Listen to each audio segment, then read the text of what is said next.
Before I begin, I do want to acknowledge something that we're all feeling, sensing.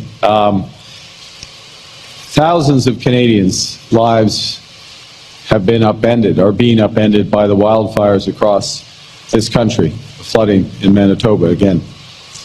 And on behalf of all Canadians, everyone in this room, all Canadians across this country, I want to thank the courageous firefighters, the first responders, the Indigenous and local leaders who are working tirelessly to keep our people safe.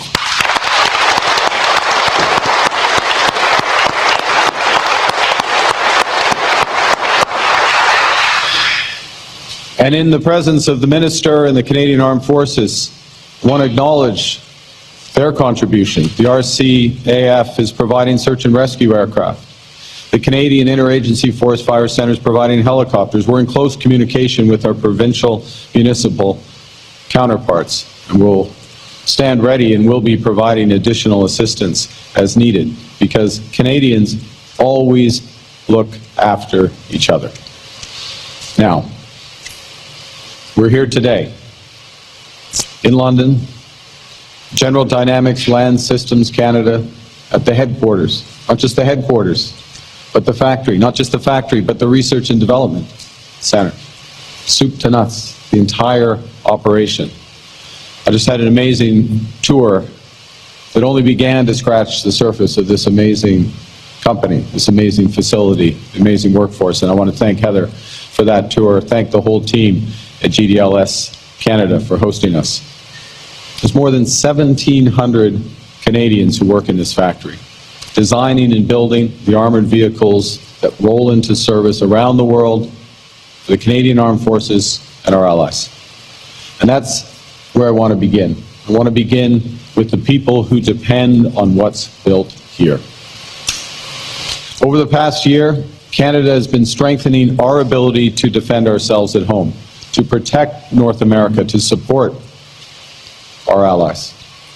The Canadian Armed Forces are deployed now across a single, very large crescent that runs from our Arctic across the European high north, down through the Baltics to Latvia. In the Canadian Arctic, we now have 365-day, year-round presence on land, sea, air, and space. Our forces are working with Nordic partners under the NATO umbrella to provide collective defense in the high north, including on exercises such as cold response. And in Latvia, recently, just last week actually, the Minister of National Defense and I announced that we are extending and expanding our leadership role protecting NATO's eastern flank, literally on the front line with Russia through Operation Reassurance. Now, that presence, that service, that sacrifice of the women and men of our armed forces must be matched by best-in-class capabilities, because the world's changed. Les régimes autoritaires s'affirment de plus en plus. Nous faisons face à des menaces grandissantes, que l'on pense à l'incursion dans l'Arctique canadien ou aux cyberattaques. Ajoutons à ce que la nature de la guerre change rapidement à cause de la prolifération des drones, de systèmes autonomes et de missiles hypersoniques. And in this more dangerous and divided world, Canadian leadership will be defined not just by the strength of our values, but also the value of our strength. That strength must be modernized, reinforced, and built to last. That was the conviction behind our announcement just last week in Halifax to procure up to 12 submarines from Germany's TKMS, the largest defense procurement in Canadian history. That was the conviction behind our decision to procure the P-8 Poseidon maritime patrol aircraft.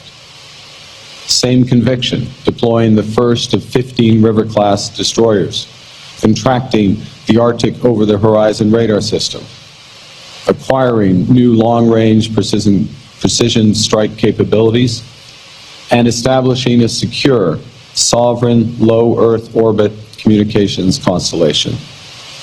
And it's the same conviction behind today's announcement. L'armée canadienne a besoin de nouveaux véhicules parce qu'elle est de plus en plus présente au pays et à l'étranger.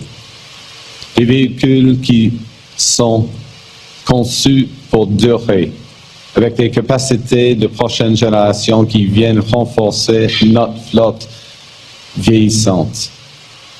Conçus pour protéger, avec un blindage de pointe pour protéger nos soldats au combat et conçus pour l'avenir, avec des technologies pouvant répondre aux contraintes de la guerre moderne. The Canadian Armed Forces need a new fleet of vehicles to support their operation, not just today, but for decades to come.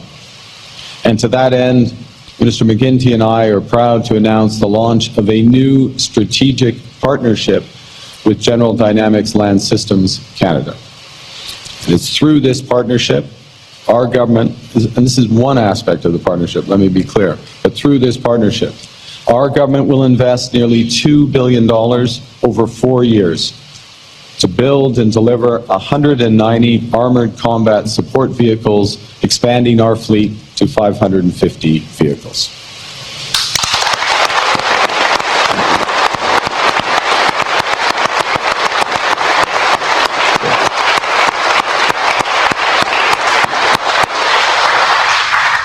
And as the people in this room and those you represent know, these vehicles are designed to keep soldiers protected, mobile, and mission ready in the most demanding environments.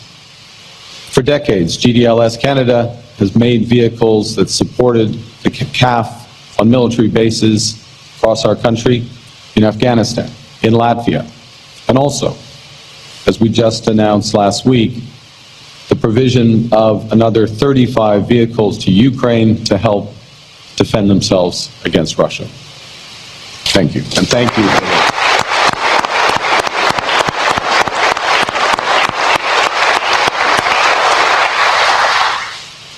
And the new fleet order that we're announcing today will continue that legacy, serving our women and men in uniform at bases across the country. Every single one will be built right here at GDLS Canada's factory, right here in London. Our new partnership with GDLS Canada will create and sustain over 6,000 high-paying Canadian jobs every year over the next 8 years.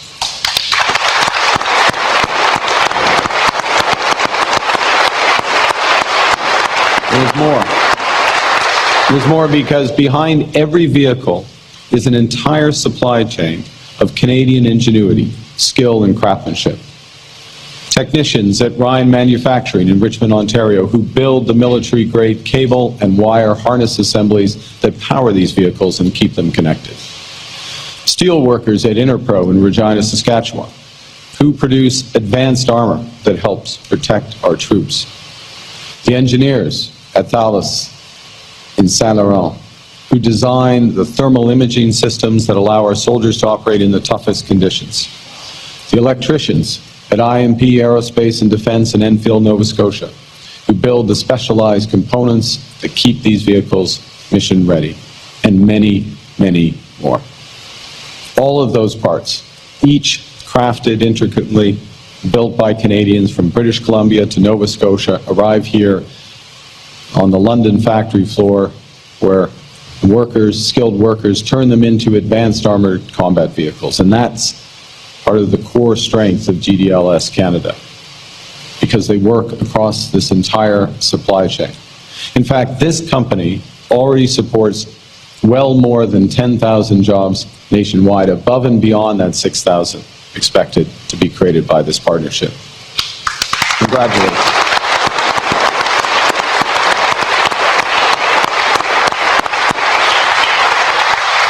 So, to the workers here, you have the women and men of the Canadian Armed Forces and our allies relying on you. And you also have workers and families across the country relying on you. You should feel very, very proud of what you're accomplishing.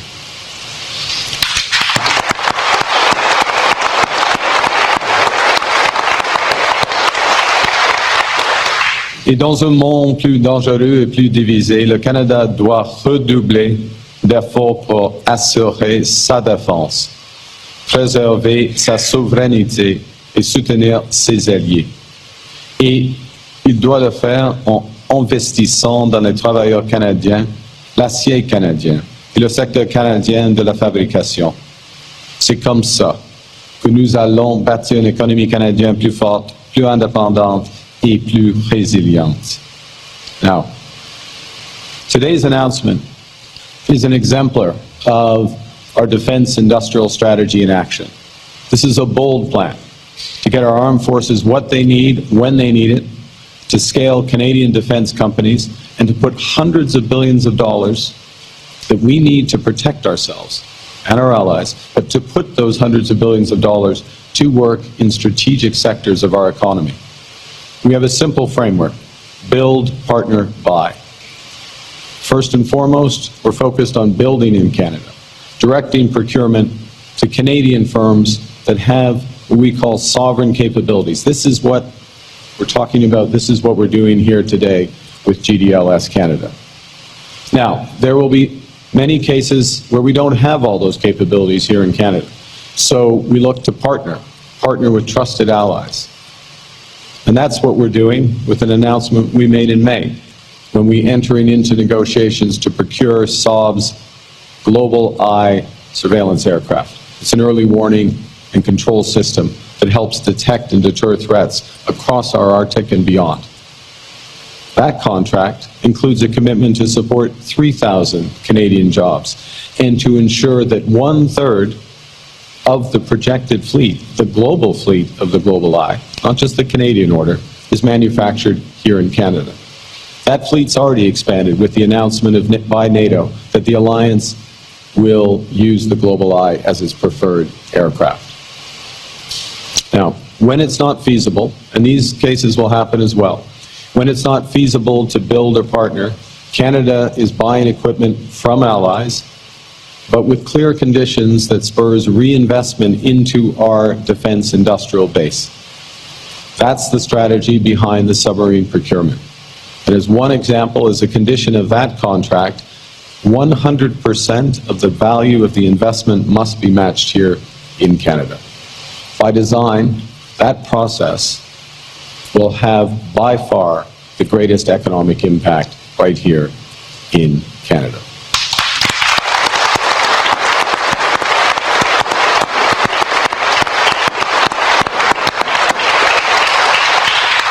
And I want to say a few words about another aspect of today's announcement, the strategic partnership framework, because this is another way in which we're building a stronger Canadian defense industry.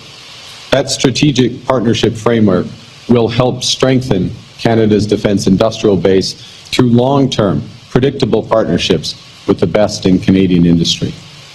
Through this framework, we're creating a pathway for Canadian companies like GDLS Canada to work more closely with our government to build those sovereign capabilities, the armored vehicles, the drones, the icebreakers, the equipment that our armed forces needs.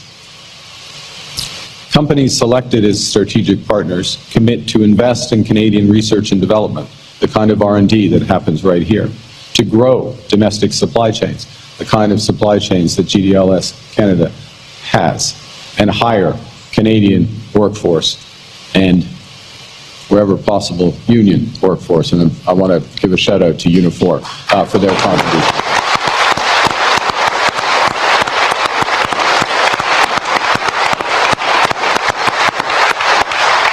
And what happens in return is that the federal government will act as an anchor customer, will accelerate approvals, and will open doors to new export markets. Commitment's simple. When Canadian companies build for Canada, Canada will build right alongside them. We launched this framework less than 2 months ago at CANSEC, and today we're announcing, as you know, GDLS Canada will be our first strategic partner.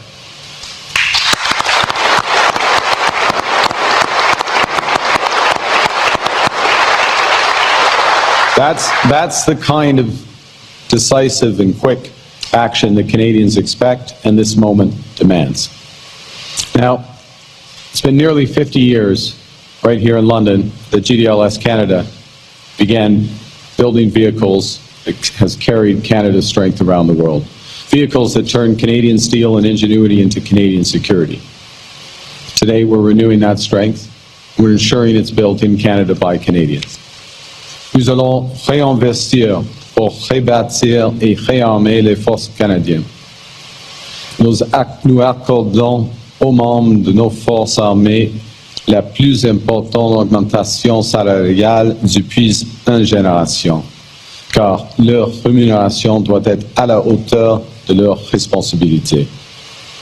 Nous avons déjà atteint l'objectif de 2% fixé par l'OTAN en matière de dépenses militaires pour la première fois depuis la chute du mur du Berlin.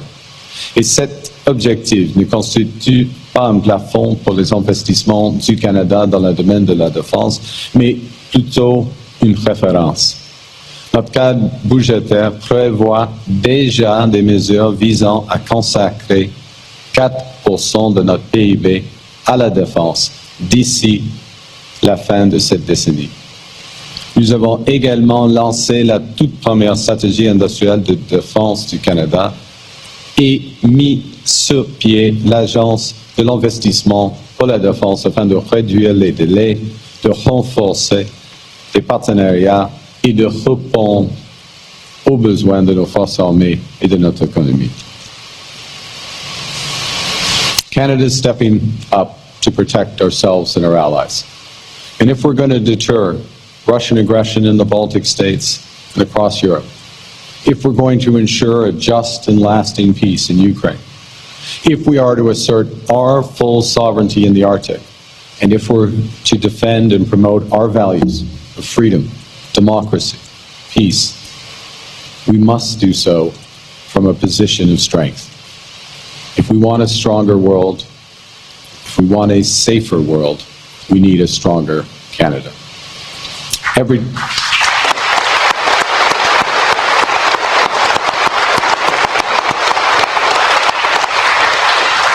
And let me finish with this. Every day, the women and men serving in the Canadian Armed Forces make Canada stronger. They deserve the very best equipment that this country can build. And the very best this country can build is made right here at GDLS. Canada, thank you for what you do, and I look forward to your questions.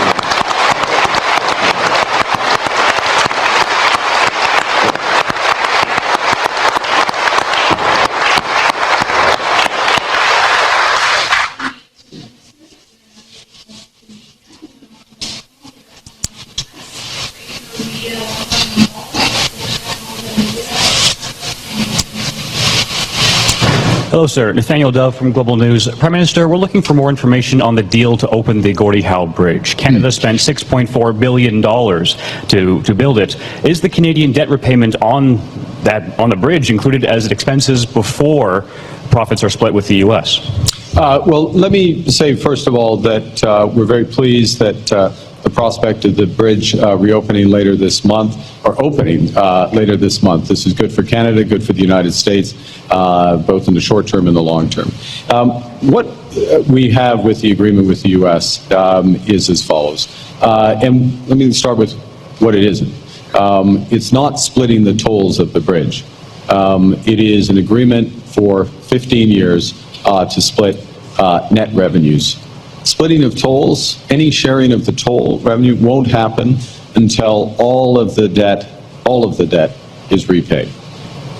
We will split net revenues over the course of the first 15 years, and those net revenues are after operational costs, so it's manning the toll booths, it's maintenance, it's snow removal, a series of other operational costs. We expect that after those costs, for the first few years, net revenues will be modest. In fact, we expect them to be negative, as traffic ramps up. So negative to modest in the first few years. And what's been designed is an alignment of incentives so that when the splitting begins, all of the portions that go to the U.S. government will be reinvested in economic development, regional economic development in the area, the U.S. side of the area, obviously, which is pro-cyclical. It reinforces, more traffic, more traffic, higher revenues, more investment, and that's the way it moves forward. The underlying agreement that we have with Michigan remains the same. And so no sharing of tolls until all the debt is repaid. So it's a good deal for both sides. It gets things moving, and that's in the spirit of today's announcement, which is to get things moving. Are you able to provide more information about the deal? Some sources to us and to Bloomberg and Reuters are saying it's a 50% split, I guess, once the sharing starts happening. And if this is a Canadian project, why did you have to start giving? Why did you decide to start giving some of the revenue away? The first thing is you quoted the overall amount of the capital investment of the project, around $6.5 billion. What we're talking about is very modest relative to the size of that. Okay, that's the first thing, just to give a sense. The second is that, as I'm going to repeat myself, but I think it's an important point, that it's aligned, the incentives are aligned here, because the reinvestment in regional economic development on the Michigan side, mainly the Michigan side, that's obviously good for Michigan, but it's also good for Canada because it's going to reinforce the traffic. So we see the incentive alignment as a reasonable discussion. It's a good deal for Canada, good for the U.S., and it's great for both countries to have this bridge open, and we're looking forward to, Is it 50%? Thank you. Next question. Mr. Prime Minister, Jerry DeWan from SPTV News London. This region has among the highest unemployment levels of anywhere across the country. How are we looking to use this to address those concerns? Yeah, well, my caucus colleagues from the region are here. We are very focused on exactly this issue. Part of the answer is in today's announcement. It's providing not just the scale of the investment, but also the certainty of a partnership. So longer-term certainty, which of course is going to help GDLS invest and build out as well. And this is where some of the international travel that we've been doing, the international meetings we've had, the deepening of our partnership with NATO, our agreement, for example, with Europe to be part of their defense procurement, the work we're doing with Gulf allies. This is where it starts to come together because it reinforces the efforts of the company which has always been very successful in exports. About 80% of the production goes for export from here, but it's reinforcing that opportunity in this more dangerous world. So that's a component in the defense sector, the defense industrial sector. At the same time, we need to help build out the supply chain in this sector and other sectors. So, for example, Minister McGuinty through Windsor, through here, has been meeting with, I'll give an example, this is one of many examples, but with tool and die makers in the region who can be suppliers more broadly as our industrial strategy moves forward. Of course, as well, we are working hard to get the right deal for Canada with the United States. We know they've changed their approach, but we're still negotiating with them on getting the right deal for that. And more broad diversification through reinvestment, through we have something called the Regional Tariff Response Fund, which is going directly back in here where we're recycling the revenues from the tariffs into the region. So it needs to be comprehensive. We're very seized with the scale of the challenge. Last point I would just make, if I would say there's a common thread to what we're doing, is we're focusing on what we can control. Not waiting for decisions out of Washington, but moving forward with Canadian solutions with other export partners that help create those those good long-term jobs for the people of London and beyond. Most of the challenges in this region stem from challenges in manufacturing sector specifically. Is there anything more broadly that you can do to help overall manufacturing issues? Yeah. So one of the things that we've been doing, and it's starting to come into place, is we have changed the tax structure for investment in plant and equipment in manufacturing.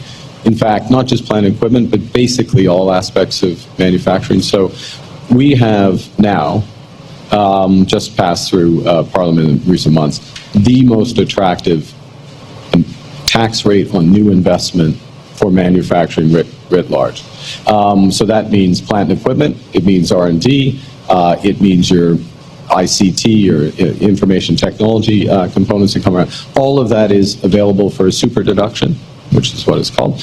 But when you wrap that all together, it puts us in a position where the tax rate on investment in Canada is less than half the G7 average and 4 percentage points below the United States. So it now becomes very attractive. So we combine that with some of the other things we're doing and get the critical mass that way. Thank you, sir. Thank you. Next question. Hi, Prime Minister. Jonathan Juho from the London Free Press. I guess I just wanted to start by clarifying something. You mentioned 6,000 jobs for the next 8 years across Canada for the investment that you guys are making in this project. I'm curious, are these additional new 6,000 jobs, or, for example, are the employees hired by GDS counted in that number? No, they're in that, but what we're getting is you get the certainty of those, the folks here get the certainty. Now, that certainty, I speak under the control of those who are actually running the business, but I can tell you from my experience in business is that certainty and the quality of the product and the relationships that we're building, Canada's building, the company has, but we're building internationally, provides the platform for the export expansion. And that's where you start to see the big increments. But the certainty cements those jobs. And then the nature of the supply chain, what they built out, gets that extra 10,000 across Canada. Okay. So in that case, is there a way to get sort of like a breakdown of what actually will be new jobs that are going to be generated? Because talking to many sectors, you're talking about the spin-off effect and the benefit that investment like this would have on other manufacturing companies and all of that. But talking to them, they're finding it hard to sort of like even getting to be part of that supply chain. So it's not only like this investment expanding on its own right away, but I don't know if there are supports that they need to get into it, kind of thing. Yeah. Okay. So the core of your question is something. Thank you for the question, because it gets to one of the key elements of a strategic partnership framework. Again, predictability, visibility of what the needs are going to be of the Canadian government, the Canadian Armed Forces, that can mean joint R&D, but also our ability through the Department of Industry, through the Department of National Defense, through our MPs and others to work with companies that will be part of that supply chain. I referenced one of the things that the Minister of National Defense has been doing, which ministers of national defense wouldn't have done in the past. But one of the things he's been doing is sitting down with companies, bringing together core companies that will be either are or likely to be strategic partners, so-called primes, with an emphasis on them being Canadian, obviously, and putting them in the room with potential suppliers that perhaps had supplied other aspects of manufacturing, could have been part of the broader auto industry manufacturing chain. And that's part of what we're doing. Now, these are businesses. They make their decisions accordingly, but providing that predictability, the scale of this is very large, what we have to do to protect Canadians, protect our allies, and then making those connections, all of that is part of that flywheel that we're creating. So predictability, more business, better understanding, and then building out. Thank you. Thank you. Next question. Prochaine question. Hi, Jessica Singer with CBC. Much of central Canada is dealing with wildfires and smoke pollution, as we feel very much here in London. This is just days after you announced plans for a new oil pipeline. What do you say to Canadians who believe these current climate conditions are a sign we should lean into our climate targets rather than drop some of them? Well, first off, I absolutely agree. And it's not leaning, I'll use your phrase, leaning in, but the way the government views leaning in is actually putting the investment in the ground that's going to achieve those climate targets. We relied too much on targets, laws, that weren't driving the actual investment that's necessary to reduce emissions. So we've shifted our focus to get that investment driven. Core to that is the electricity strategy, which we're currently consulting on, doubling the scale of our grid over the course of the next couple of decades, a grid that's almost 85% clean power. The intention is to maintain that, do that in a way, and everybody in this room would be living through the challenges in affordability in various ways. So we need to do it in a way that is also preserves affordability for Canadians. We have amongst the lowest electricity costs in the world. We want to keep those. And so a climate strategy that looks to affordability in the short term and builds those emission reductions with major investments. And what you see is the investments or the major projects that we're helping to catalyze are low carbon. So that new oil pipeline, as a precondition of that new oil pipeline, is the Pathways project, okay, which is the equivalent of removing 90% of the vehicles on Alberta roads. As another precondition is a 75% reduction in methane in Alberta.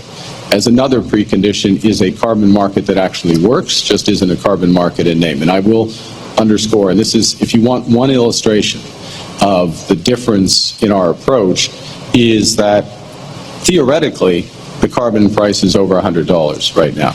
But the carbon price in the actual markets has fell to about $20. So the gap between what was the objectives, what was said, what was legislated, and what was happening was enormous. And we're shifting the approach to make sure that there isn't a gap and the focus is in that investment. Last point, if I may, I'll hand back.